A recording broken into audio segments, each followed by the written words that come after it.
Good morning, and welcome back to Daily Dhamma, a letter to our children.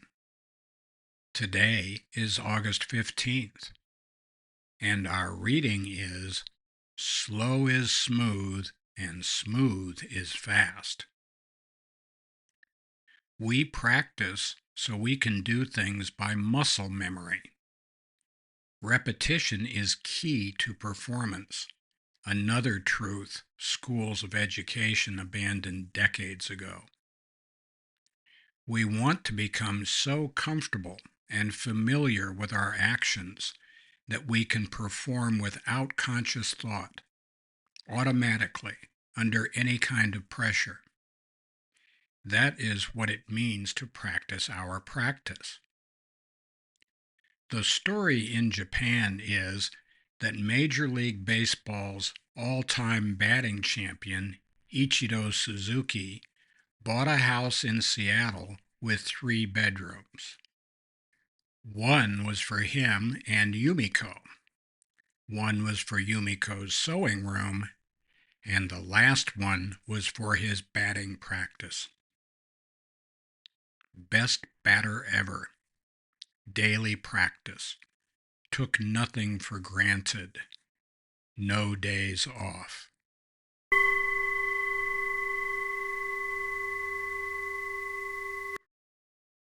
It has become fashionable in teaching colleges that repetition is old fuddy-duddy style and rote memory sucks and we want things to be new and exciting and all this other kind of stuff. Now, there's something to some of that stuff.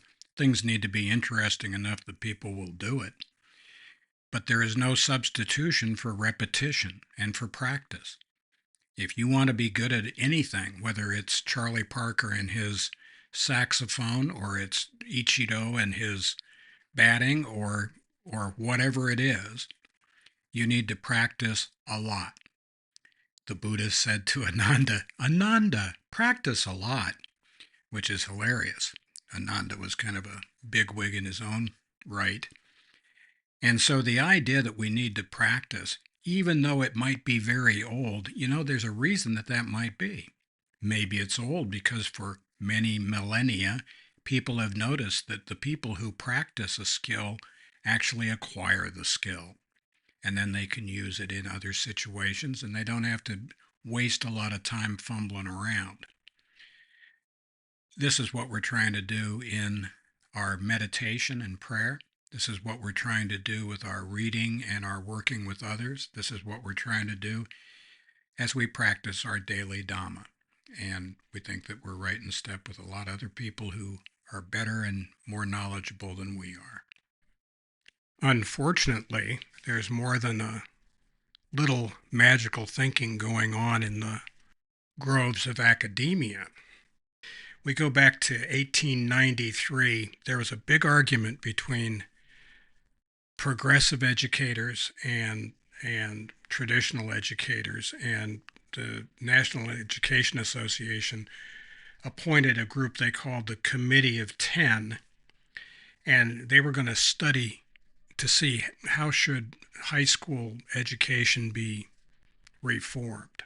The complaint was that it was too boring, high school education. And the Committee of 10 came up with 3 suggestions that Mrs. Dhamma and I endorse wholeheartedly.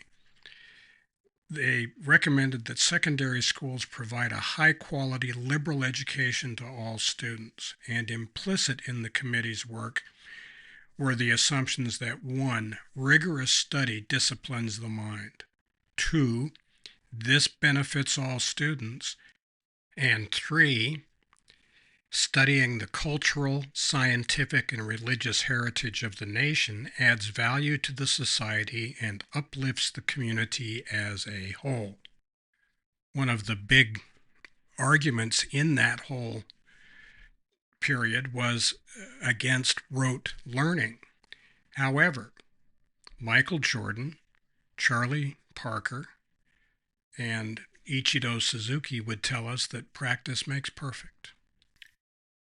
So happy trails to you until we meet again.